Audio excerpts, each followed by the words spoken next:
कौरव वंश के राजा दुर्योधन ने निर्दोष पांडवों को सताने और उन्हें मारने के लिए लाक्षागृह का निर्माण किया था, पर सौभाग्यवश वे उसमें से बच निकले और वनवास में रहने लगे। एक समय जब वे वन में सो रहे थे, उस स्थान के पास ही एक हिडम्ब नामक राक्षस अपनी बहन हिडिंबी सहित रहता था। तब उनको मनुष्य पांडवों की गंध आई तो उन्हें देखकर यह राक्षस अपनी बहन से बोला, इन मनुष्यों को मारकर मेरे पास ले आओ। अपने भाई के आदेश से वह वहां आई जहां पास ही सभी भाई द्रौपदी सहित सो रहे थे और भीम उनकी रक्षा में जग रहा था। भीम के स्वरूप को देखकर हिडिंबी उस पर मोहित हो और मन में यह सोचने लगी, मेरे लिए उपयुक्त पति यही हो सकता है। उसने भाई की परवाह किए बिना भीम को पति मान लिया।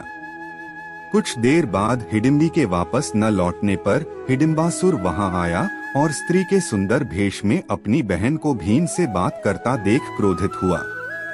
तत्पश्चात हिडिंबी के अनुनय विनय से माता कुंती व युधिष्ठिर के निर्णय से दोनों का गंधर्व विवाह हुआ। उपरोक्त अवधि के अंतर्गत हिडिंबी गर्भवती हुई और एक महाबलवान पुत्र को जन्म दिया। बाल रहित होने से बालक का नाम घटोत्कच रखा गया। हिडिंबा ने कहा कि मेरा भीम के साथ रहने का समय समाप्त हो गया है और आवश्यकता होने पर पुण्य मिलने के लिए कह वह अपने अभिष्ट स्थान पर चली गई। साथ ही घटोत्कच भी सभी को प्रणाम कर आज्ञा लेकर उत्तर दिशा की ओर चला गया।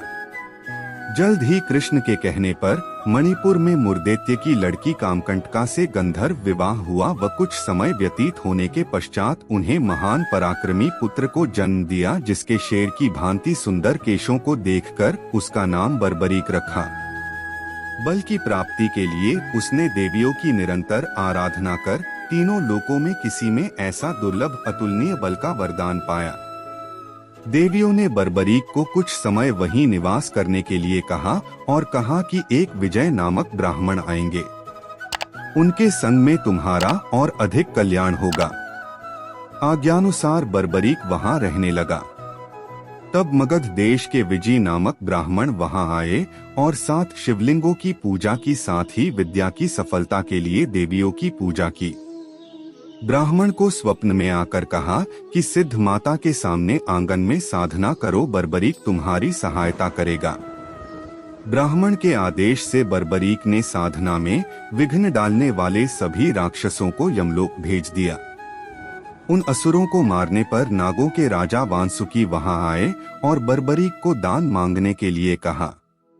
तब बर्बरीक ने विजय की निर्विघ्न तपस्या सफल हो यही वर मांगा। ब्राह्मण की तपस्या सफल होने पर उसने बर्बरीक को युद्ध में विजयी होने का वरदान दिया।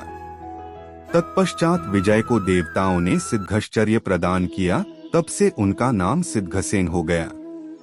कुछ काल बीत जाने के बाद कुरुक्षेत्र मैदान में कौरवों और पांडवों के बीच में युद्ध की तैयारियां होने लगी। इस अवसर पर बर्बरीक भी अपने तेज नीले घोड़े पर सवार होकर आ रहे थे। तब रास्ते में ही भगवान श्री कृष्ण ने बर्बरीक की परीक्षा लेने के लिए ब्राह्मण के भेष में उसके पास पहुँचे। भगवान ने बर्बरीक की मन की बात जानने के लिए उससे पूछा कि तुम किसकी ओर से युद्ध लड़ने आए हो। तब बर्बरीक ने कहा कि जो कमजोर पक्ष होगा उसकी ओर से युद्ध में लड़ूंगा। भगवान ने बर्बरीक से कहा कि तुम 3 बाणों से सारी सेना को कैसे नष्ट कर सकते हो। तब बर्बरीक ने कहा कि सामने वाले पीपल वृक्ष के सभी पत्ते एक बाण से ही निशान हो जाएं और दूसरा उसे बेध देगा। कृष्ण ने मुट्ठी व पैर के नीचे 2 पत्ते छिपा लिए, पर देखते ही एक बाण से क्षण भर में सब पत्ते बिंध गए। तब श्री कृष्ण ने देखा वास्तव में यह एक ही बार में सबको यमलोक भेज सकता है। तब ब्राह्मण बने श्री कृष्ण ने बर्बरीक से याचना की। तब बर्बरीक ने कहा, है ब्राह्मण क्या चाहते हो। तब श्री कृष्ण ने कहा कि क्या सबूत है, जो मैं मांगूंगा वह मुझे मिल जाएगा। तब बर्बरीक ने कहा, जब वचन की बात की है तो तुम प्राण भी मांगोगे तो मिल जाएंगे।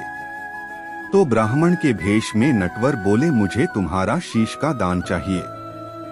यह सुनकर बर्बरीक स्तब्ध रह गए और बोले, मैं अपना वचन सहर्ष पूरा करूंगा, पर सत्य कहो आप कौन हो। तब कृष्ण ने अपना विराट स्वरूप बताते हुए कहा कि मैंने यह सोचा कि यदि तुम युद्ध में भाग लोगे तो दोनों कुल पूर्णतया नष्ट हो जाएंगे। तब बर्बरीक ने कहा कि आप मेरा शीश का दान तो ले लीजिए, पर मेरी एक इच्छा है कि मैं युद्ध को आखिर तक देख सकूं। तब भगवान ने कहा कि तुम्हारी यह इच्छा पूरी होगी। तब बर्बरीक ने अपना शीश धड़ से काट कर दे दिया। शीश को अमृत जड़ियों के सहारे पहाड़ के ऊंचे शिखर पीपल वृक्ष पर स्थापित कर दिया। 18 दिन तक चले युद्ध में पांडवों को विजय प्राप्त हुई, साथ ही उन्हें अपनी जीत पर घमंड हो गया। तब कृष्ण उन सबको लेकर वहां पहुंचे जहां बर्बरीक का सिर स्थापित था।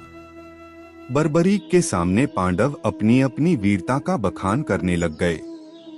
तब बर्बरीक के सिर ने कहा कि आप सबका घमंड करना व्यर्थ है। जीत श्री कृष्ण की नितिज्ञ से ही मिली है।